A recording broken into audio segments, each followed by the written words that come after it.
Masigawan din kayo. Wala na babalik!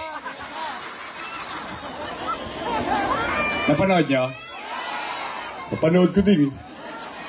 Nagulat ako eh. Para ako shotang pinalaya sa bahay. Ito, David mo, lumayas ka! Huwag ka nang pumalat!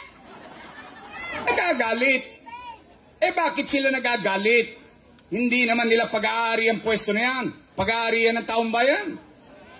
At in fact, pag ikaw, isang leader, ginampanan mo ang tungkulin mo sa taong bayan, sunumpa mong tungkulin ay inayos mo kahit hindi ka na makita ng tao, iboboto ka ulit ng taong bayan.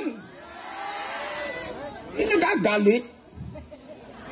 Oo, ako pulutan nila araw-araw, himbis na mag-ulat sila sa taong bayan. Ano sinasabi? Ano sinasabi nila? Si Yorme, maraming iniwang... Okay, tanyo, nagpunta talaga kayo? Okay lang. Libre naman eh. O sige, Nay, Tay, real talk lang tayo ha. Ang sabi, si Yorme, maraming iniwang... ako naman paninindigan ko, ginawa ko. Bakit? Hahayaan ko ang taong bayan ng umusga kung mali nga ba yung ginawa kong pamamaraan.